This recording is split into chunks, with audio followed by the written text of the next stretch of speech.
Oh hey guys, Simon here, and we haven't done this for a while, but it's Minecraft Design School. Yes, Minecraft Design School. So Mistnim sent in this map. I haven't actually looked at it yet, so we're going to explore this together. What is face? So this is, she calls this a Stanley Kubrick temple. I think that's it there. And let's just read her message to me first. She says, "Hello Simon, sorry for my English." You know, your English is pretty good.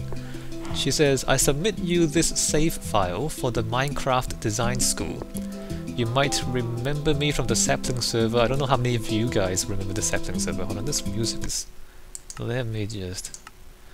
I swear the new music is like louder than the old music. Let me just turn all the music off so we're not distracted. So she's from the sapling server. I don't know how many of you guys remember that, but that was kind of fun. But it's gone now. That's kind of sad. So she made a museum of modern art in there, and then you guys would not have seen it, but it was like a black wool, mostly black wool, sort of asymmetrical modernist sort of thing. So it's actually kind of like this. It's actually kind of like this. Like this kind of aesthetic, I mean. Which is... She's got an interesting... the colors are kind of nice actually here. Anyway, we're looking at that.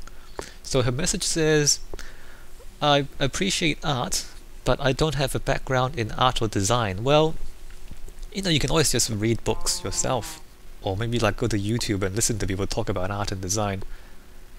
And you know, you just pick things up. I mean, school is useful, like having the actual education is useful, but you can pick up a lot of stuff yourself in your spare time. So I encourage you to do that if you're really interested. She says, "This world has been still on my hard drive for too long, lacking inspiration, so it's clearly incomplete." So, okay, it's incomplete, let's keep that in mind. And also she lacks inspiration.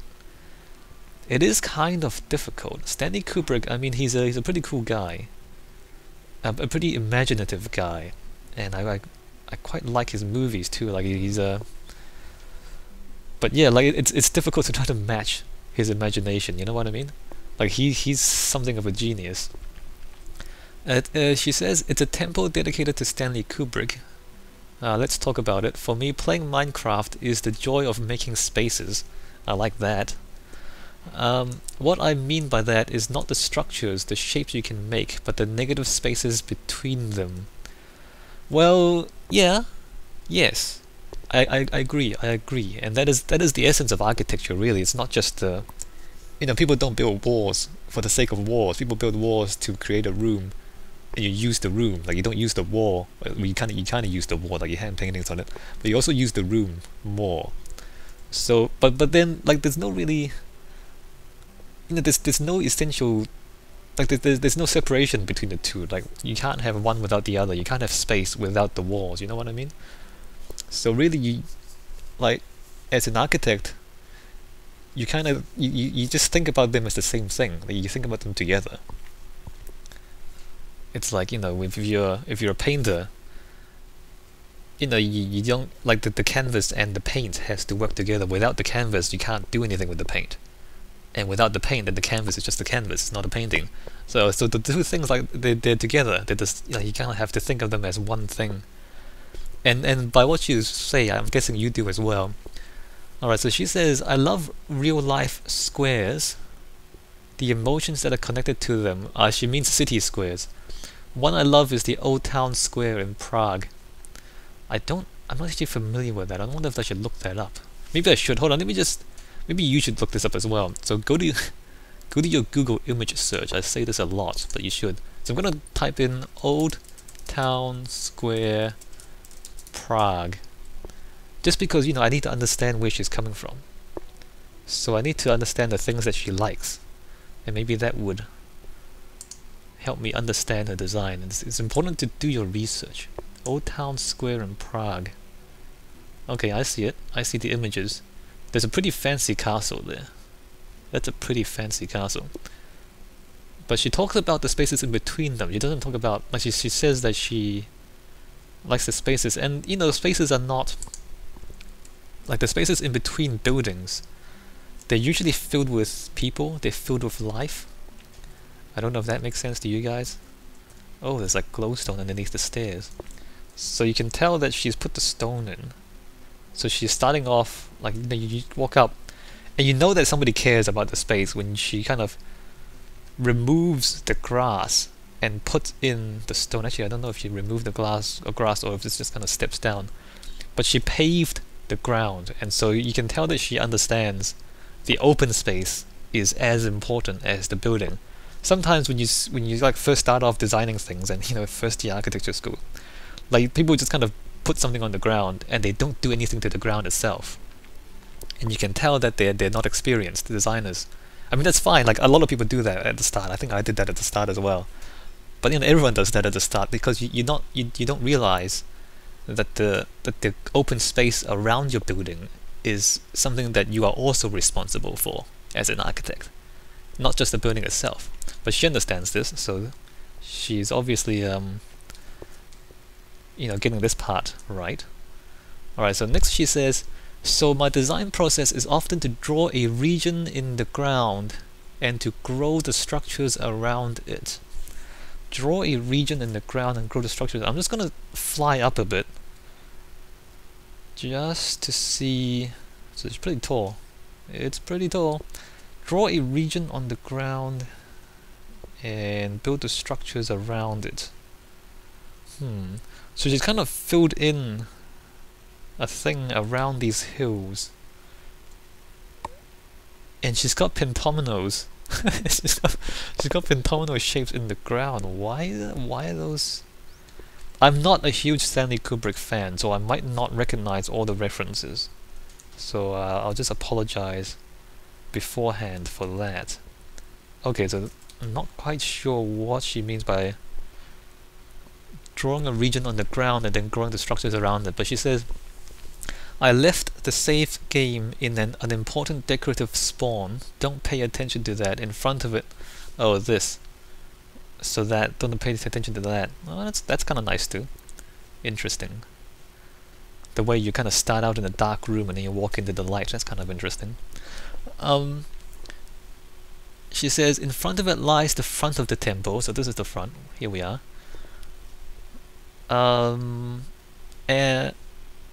Had the idea, built it, and ended up quite happy with it. So she just kind of had an idea and built it. But you might notice that it's... yeah, okay. But you can kind of tell that it's like the first iteration. I don't know if that makes sense. Like if you're a professional designer of any sort, you learn about the design process, which is you have an idea, you make it, and then you evaluate the idea. You look at the idea and you say, okay, what's good about it? What's not good about it? And then you do it again. So you make a second design that has the intention of improving the first design. And then after you've done that, you look at it again and say, okay, what's good and what's not good, and then build a third one. So this is called iteration. This is called doing the same thing over and over again. But each time you do it, you try to make it better. And so in a way, you know, if she says that this is basically just the first idea and she's quite happy with it, well, you can kind of tell because everything's the same material. You see how, you know, everything's the same material. So then, I mean, there's shape there, but there's no colors, there's no patterns. So, you know, this is quite common, and I'm not saying this as a bad thing. I'm saying, like, you know, the first time because you're like, your brain, unless you're some sort of genius, like you know, Einstein level genius, your brain doesn't really handle a lot of different things at the same time. So, and you know, you shouldn't try to do that neither, because your brain, like, you're overloading your brain. So to do things well, it's not a bad thing to do one thing at a time. So you might say, okay, the first time I make this, I'm just going to make the shape. And so just use one material and make the shape. And then maybe you look at it and say, okay, the shape is good now. And then now think about the colors next. And then the next time you build it, you just kind of keep the same shape because you like the shape. But you try out different colors. You know, and then maybe you try out different materials.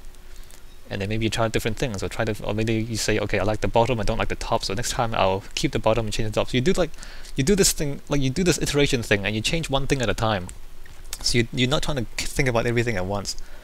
But once you do this enough times, then after a while you end up solving all the problems. Like every kind of building has things you need to solve, and if there's like a dozen things you need to solve, instead of trying to solve all of them at the same time, you just do it one thing at a time.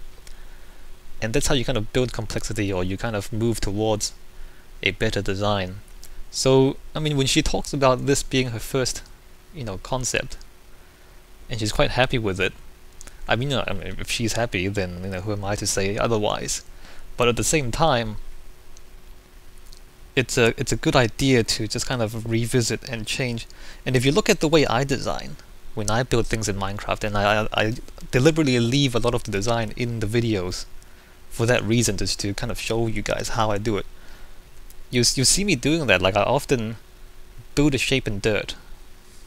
Like right now I'm building the desert rose. I don't know if you guys are watching all these videos in sequence, or if you're just kind of watching them out of sequence, but if you are watching them in sequence, you know exactly what I'm talking about.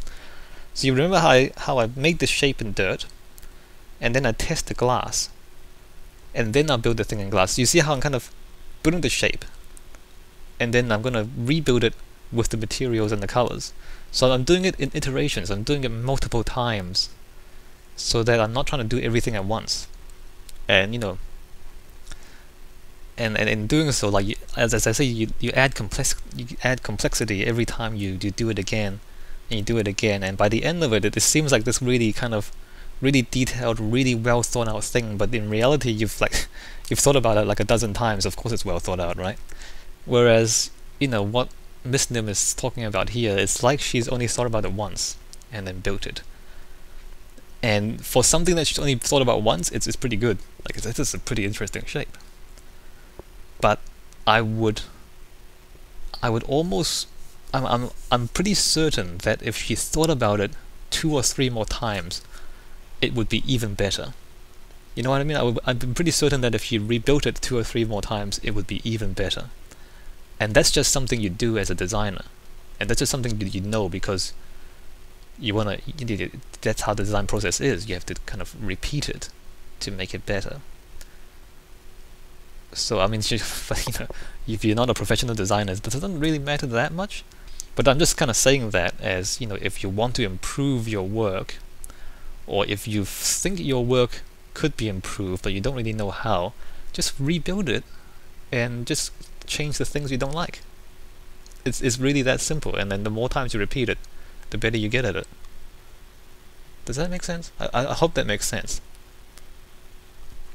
Alright, let's keep moving on to the message. She says, the problem come from the interior. So the problem is with the interior. It's meant to guide through various Kubrick movie references.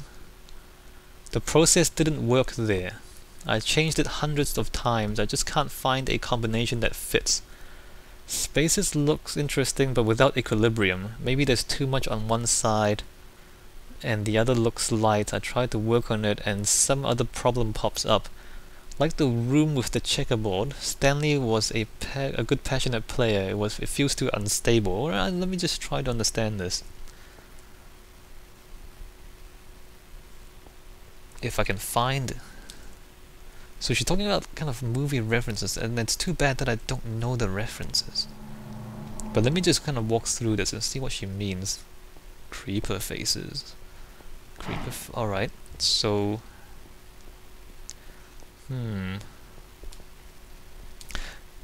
She calls it a temple, but maybe I would think of it as a museum more than a temple.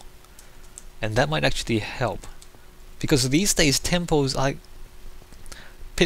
generally unfamiliar to you guys. I mean, how many of you guys went to a temple last week? I guess you didn't go to a museum last week neither. But I mean, you go to museums when you're a kid, right? How many of you go to temples when you're a kid? Maybe not as much. Maybe some of you do. But a museum is slightly different. The idea of a museum is you present information to people, right?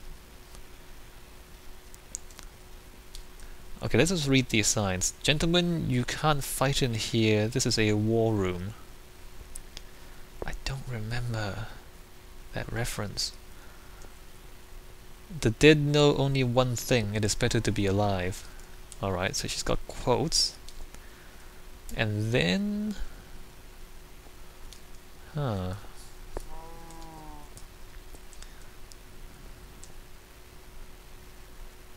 This is cool. A life in pictures.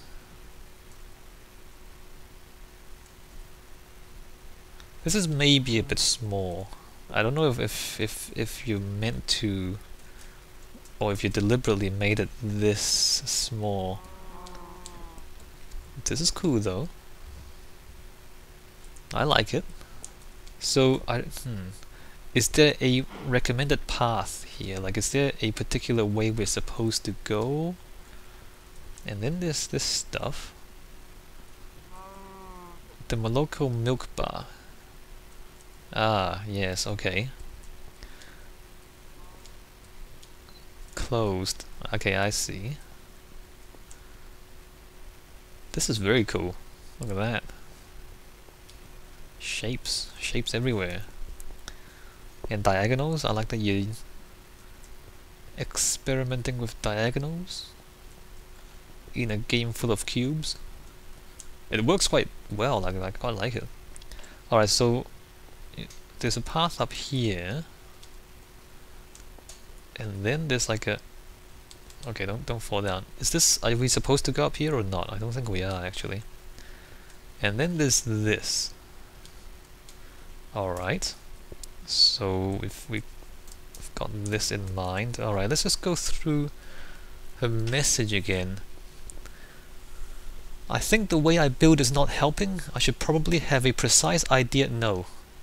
Alright, well, let's see. She says I should probably have a precise idea first, then try to render it on Minecraft so that problems get solved before. But trying to draw imagining 3D spaces on 2D surfaces doesn't help me much. No, I think it's fine what you're doing.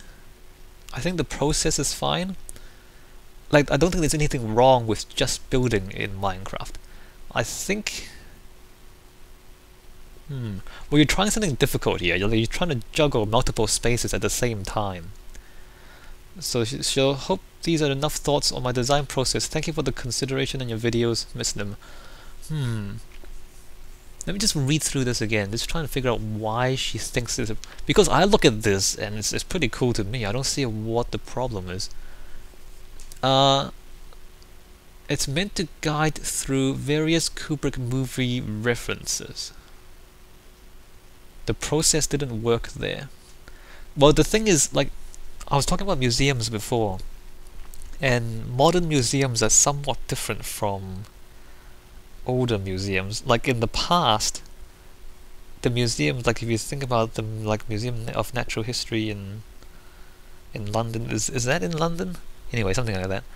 So, like, if you think about old school museums, there'll just be rooms, and there'll be items in those rooms, whether they're, you know, dead animals or paintings or sculptures or, you know, historic artifacts or, like, you know, weapons or whatever it is. And there'll be just kind of rooms, and they'll be categorized like a library. So it'll just be a library of items, and, you know, if you want to see a particular item, you go to the room with that category, and you find, like, you go to the weapons room and you find the weapons, and you see the weapon. Or you want to see the bones, like the dinosaur bones, you go to the dinosaur section and you see the dinosaur bones. So it's just like a library, or like a catalogue of items. That's how museums used to be. These days, there's a somewhat different philosophy towards museum, because people don't go to museums as much these days because there's other forms of entertainment. There's movies and computer games, right? And so people don't go to museums as much, and they also want to engage younger people. And because, you know, now that we are, you know, because we watch movies so much, we expect a story. So what happens is modern museums will sometimes try to arrange things into a story, and so they would define a path for you, or they would kind of arrange the spaces so that there's like a clear, or a relatively clear path through the space. And then they'll lay out the items along the path, and they'll try to tell a story with it. So maybe, it's like the history of the Earth, and then in the beginning there was space, and then there's the sun, and then there's the formation of the planet, and then there's all the asteroids bombarding the planet, and then there's the beginning of life, and then the water, and there's water first, and then the beginning of life, and then there's the movement of the plate and the trilobites, and then the dinosaurs, and then the meteor, and then the humans eventually. And so they'll tell that story, and then you walk along that path, and as you look at the items and you read the descriptions, you're told a story. Like, it's not just a catalog of items, you kind of told a story. And it's not even artifacts anymore, it might just be models and pictures and words and maybe kind of interactive displays or whatever it is. And it's not even actual fossils. Well, maybe there are actual fossils, but they're telling you a story. And so then it's more like a movie, or it's more like a game where you're not just going to a room and looking at a thing, you're being told a story. And I think this is what Mistnim wants to do with this. And to do that, because you need to control the story, therefore you need to define the path for the visitor. Like, you really have to make the visitor walk that path to be sure that the visitor sees the story. You know what I mean? Because there's only one story. If you go through it backwards, then the story is backwards. It doesn't make sense anymore. So the visitor to your museum really needs to know where to go. And if this is the entrance, see, at the beginning, this is the problem. Like, I walk in here, I don't actually know where to go next at this point. So, I mean, these, and also I can't tell that these are pentagonal shapes. I can see them when I fly up, but when I'm on the ground I can't see them. So maybe we need somewhere to, maybe we need to look at these, maybe we need to look at these things from above instead of looking at them, from the ground, because you can't really tell what they are on the ground. You really need to look down at it. Anyway, that's a separate thing. So when I'm here, like, where should I go? Because the shapes lead me that way to the staircase, but then, like, as I walk this way, the staircase is behind me and not in front of me. So I don't really know whether I should be turning around here. Whereas, if there was, let me just show you, like, for example, if you want people to walk up the stairs, like, for example, somebody is here and you want this person to walk up the stairs, what do? Well, you need to really block off the path that leads otherwise. So if I just kind of take the liberty of walling this off,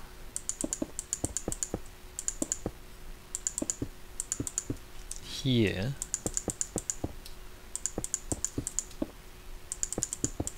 and then walling this off here.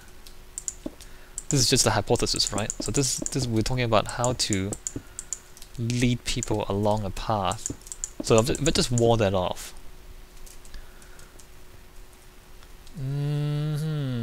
even that is a bit obscure. Maybe I just used the wrong materials. Maybe I should use like black wool or something, because it's not obvious. You can't really tell from the sandstone, because it's sandstone on sandstone, so the background and the foreground are the same colors, so you can't really tell what's going on. Let me just change my mind and do that.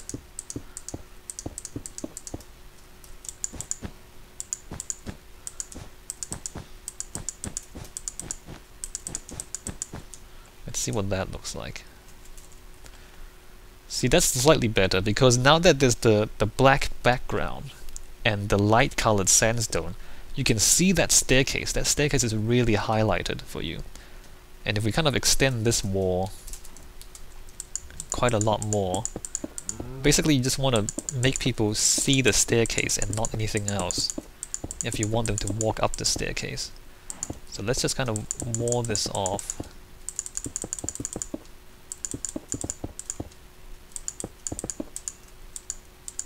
So if I'm standing here, I'm going this way. See, now I can see the staircase, and there's nowhere else for me to go, because it's walled off. So now I think, okay, well, there's nowhere else to go. so I guess I'm going up the staircase. So, you really need to control. You control direction, you need to control the path by controlling what people can and cannot see, and controlling where people can and cannot go.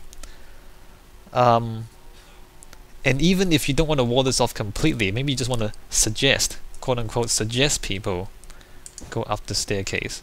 Well, then you might actually have an opening. So I'm going to use the black wool here as well. You might actually have an opening here. So maybe you actually let people go through to the other side if they want. Right?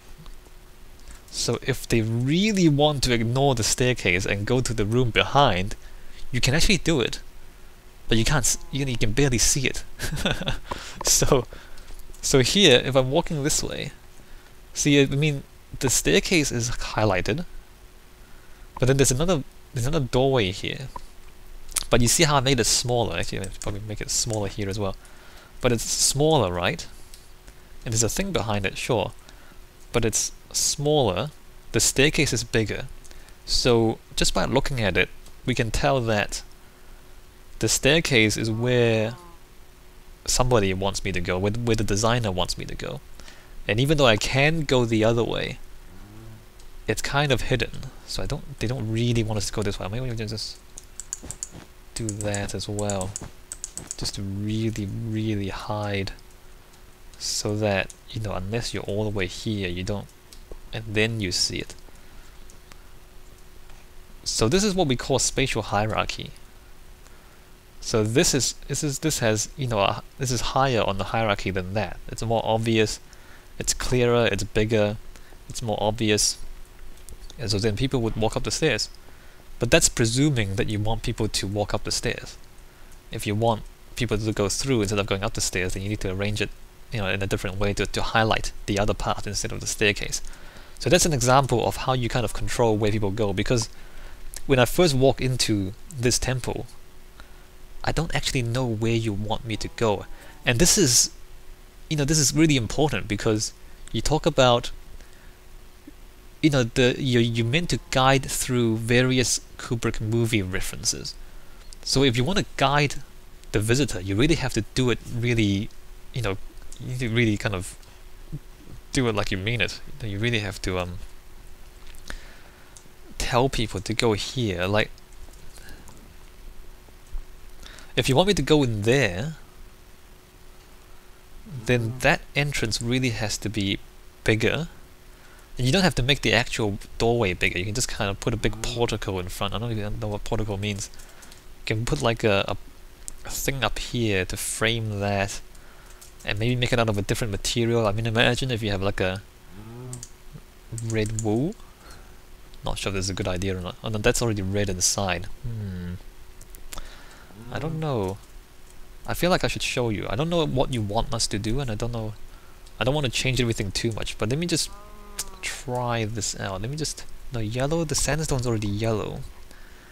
Blue? I just want a color that really, really contrasts with the sandstone. Now what if I put a bit of blue up here, for example? I know this is completely destroying your design, but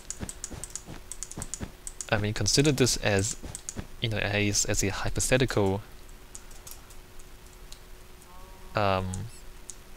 attempt to convince people to go into that doorway, and that's all this is. Does that highlight the doorway a bit more? It kind of does. I mean, the other thing you can do is just put in a path. it's not, it's not subtle, but it works. So the other thing, oh, I see. There's nothing down there. So imagine if we just put down a path. It's pretty rough. I'm not really doing this carefully. So if I was doing this properly, I would actually make sure it's the right size.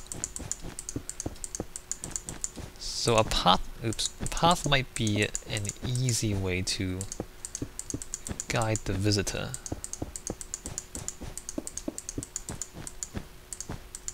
I'm kind of fascinated by the fact that it alternates between smooth sandstone and the carved sandstone, even though you can't actually see it underground. I find that fascinating. Oh, what I could have used the carpet, shouldn't I? Would have been easier to use the carpet, eh? Yeah, and then there's the normal sandstone. It's like different types of sandstone, but you can't tell from above. Alright, let's do that and that. So I mean, if you do that, then there's the path. Look, there's a path drawn on the ground for you. See, that's another way to lead the visitor. Like, you know, where should I go? Well, I don't know. I feel like I should go this way. I wonder why. Because there's a really clear line on the ground telling me where to go, right? So this is another way to kind of guide the visitor. If you want a person to go a particular direction, this works as well, you know. And then if I can still choose to go somewhere else, but I can tell that you wanted me to go that way. I'm just doing this because I'm not doing what you want me to do, right? So maybe this works to guide the person.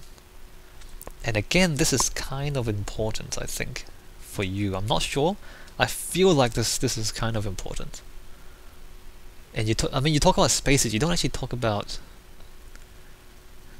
Anyway, maybe this is not what you think is important. Hopefully, this is useful. Anyway, let me just go through this again. So talk about. You changed it hundreds of times. I just can't find a combination that fits. See, that's the thing. You haven't actually explained to me anything. Like, you haven't said anything qualitative. Like, what is the quality of the space that you want? I mean, you're talking about an equilibrium. Maybe there's too much on one side and the other looks light. I try to work on it, some other problem pops up, like the room with the checkerboard. It feels too unstable. Was this a checkerboard? I mean, it feels too unstable.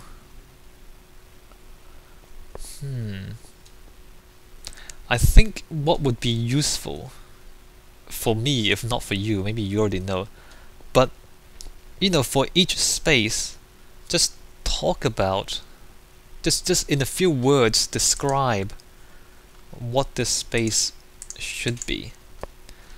Or maybe, I mean, you've got a few references here, so you can't fight in here. This is a war room. The dead know only one thing: it is better to be alive. So, I mean, maybe this is what you need to do. Maybe you need to like find a quote for each room, and then build the quote.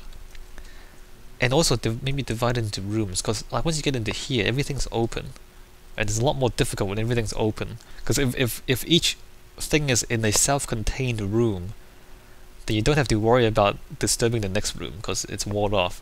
But when everybody's like in the same space, then it becomes more difficult because you have to juggle all the different things. But you know, what is the checkerboard? Like, what is the quality of the space that you need? Is it a quiet space? I mean, is it a, or you know, or is it a noisy place? Is it a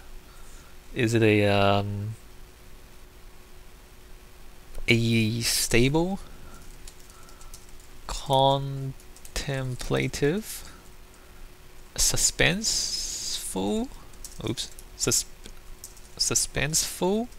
Like, I mean, this is in a few words describe the space, because it's kind of difficult for me to help, and maybe it's difficult for you as well, but it's difficult for me to help you design the space if I don't actually know what your objective is with the space. Like, you know, what are you trying to achieve? And maybe, I don't know if you know what you're trying to achieve neither, and maybe this is would be helpful just for you, just to say, you know, what kind of space is this? So, I mean, if you go back to these quotes, gentlemen, you can't fight in here, this is a war room. I mean, it's kind of funny, right? A war room, but you can't fight in it. So what do you want to, what is the feeling you want? What is the idea you want to convey? Is it sort of like a, is there violence? Is there tension? Is there humor? Is there irony? I mean, these are difficult things to build in the spaces as it is. But maybe if you just kind of define it, it'll be slightly easier to understand. And then, the dead know only one thing: it is better to be alive. Is it supposed to be like a sad space? Should there be dark colors, or should there be, is it better to be alive, or is this should it be a celebration of life, a celebratory space, and light, and or maybe there should be a, maybe the room should be all about contrast between death and life. Maybe that should be what the room is about. So I think that would, I don't know if that would help you. I think it would help me understand it. And then here, the Moloko milk bar, and you say it's closed. So is this like a recreation of a scene from a movie, or is it, when you get to this point, do you still want to use the sandstone? Or do you want to use different colors? So you use colors on the ground, you haven't used colors on the walls. You used a bit of glass, and then there's these columns. Yeah, I don't know if I can help you much further than this. Because yeah, I'm just really not sure what you have in mind or what you're trying to do, and I'm not sure if you are sure what you're trying to do, or if you're just trying to build this stuff.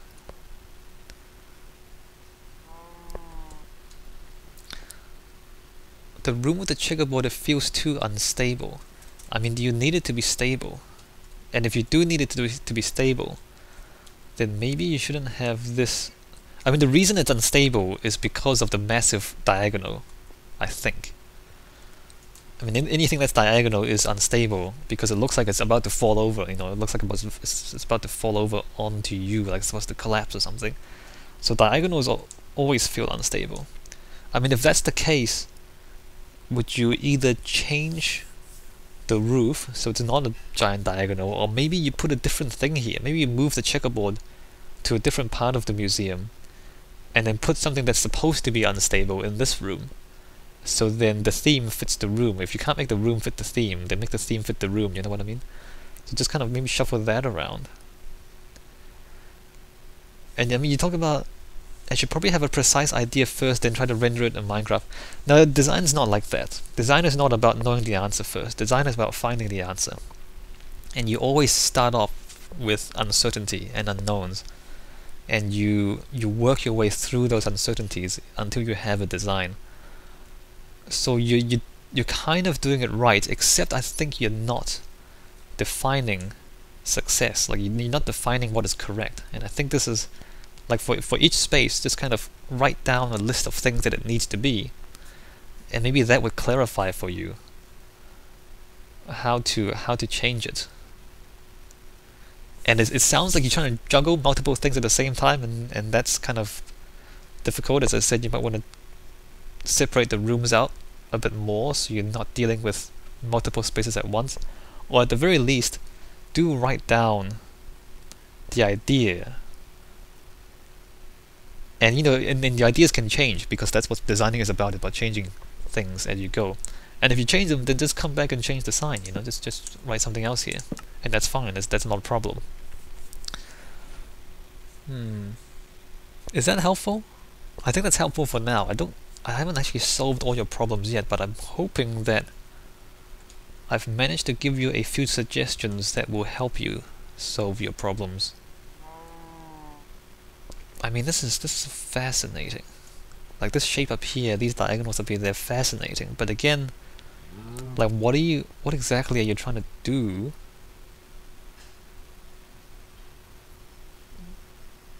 I mean, if I know that, then I can evaluate as to whether you're successful or not.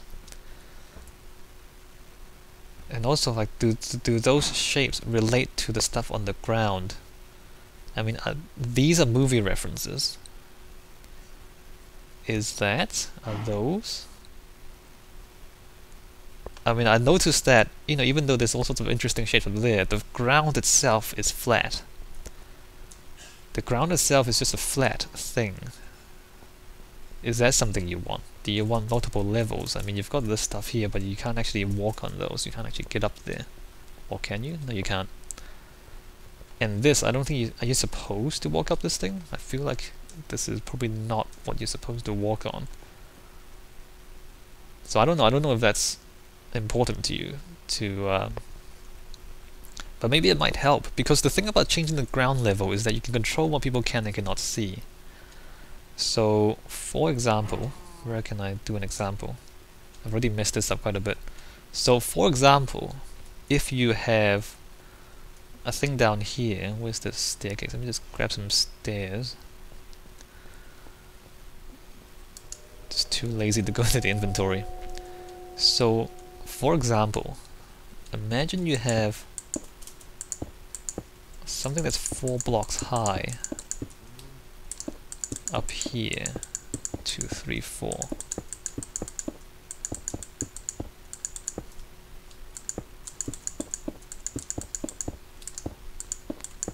And we make this like a platform.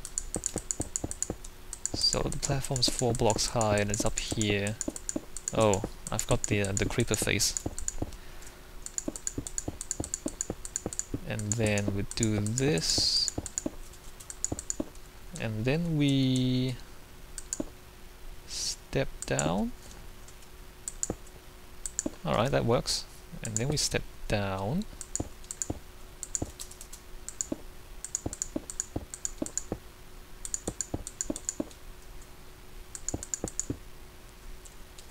Alright, so we step down there. And then we make the person walk the other way. We don't let them walk off the edge. We just block off all your cows and grass and whatnot. So what I mean by, you know, different levels is when you're down here, you can't really see what's up there. So if you have a sign here, I didn't mean to type that. I was just holding the keyboard down. So if you've got that, you can kind of see it actually. My bad. But look, you're down here. The relationship between this space and that space is that you can't see up. But then from up there, you can see down. So you can kind of control what people can and cannot see, and you can control where people can and cannot go. Imagine if you have another path up there. So by doing this, like it's essentially the same space, but then the relationship is that one is higher than the other, obviously. And therefore one sees further than the other, one sees more than the other, one controls the space more than the other. And especially if you're putting patterns on the ground as you are with the checkerboard and the other place there. You know, if you wanna, you know, have one pattern and you don't want it disturbed by the other pattern, then put the other pattern up there so that you can't see it from the ground. So you might have one pattern down here and a different one up there, but you know, you're hiding that one until you let somebody walk up and then they see the two of them at the same time. I don't know if you want to do that, but you know, you can control what people can see and cannot see by doing that. And of course by putting walls down and, you know, putting lines in the ground and putting colors in and stuff like that. Is that also helpful? I'm not sure. Well, before I go, I just want to give you a name to look up. He does museums and he also does mausoleums. Carlos Scarpa? Carlos Scarpa? Let me just Google that, just to make sure I type that right. Carlos Scarpa. So he's got a Wikipedia thing. Images for Carlos Scarpa. You might have seen his work already. I'm just going to Google image search right now. You should do that as well. Yes, so it's little cemeteries, like drawings and details. So he does museums. And the way he does museums is that sometimes he'll just kind of use light to highlight things. Like one of these images. It's pretty good. So he'll have like a... Well, you can't do it in Minecraft because the light is not realistic. Or maybe you can, but I mean you have like an enclosed room, and then it's like kind of just a white room, a cube, and then there's like a statue on one side, and then there's like an opening in the room, like a skylight, and then the light will just flood in and highlight the sculpture, or the, it will just highlight the statue like that. And so then you focus, all the intention is focused onto that sculpture then. And by doing that, you kind of highlight that. I mean, you can't really do it in Minecraft, as I said, because the light is problematic in Minecraft. But that's like an example. Or you might have like a blank room, and maybe there'll be like a window. And then looking through the window, you see something in the next room. And there will always be something that he wants you to see.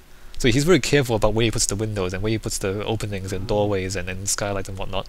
It will always be things that he's highlighting, and so as you walk through one of his museums, like you might see a statue, and the statue, instead of facing you, might be facing somewhere else.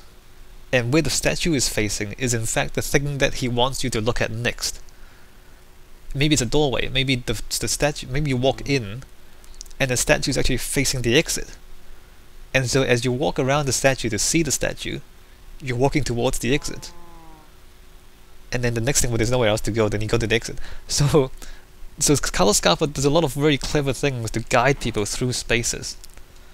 And you might want to let me just see the Wikipedia article to see if it's good or not. Biography, notable, no. Well, there's no design philosophy or design analysis. Let's see, Gallery di Accademia, Palazzo Foscari in Venice, Museo di Castelvecchio. The Brion Tomb and Sanctuary is one of his more famous works.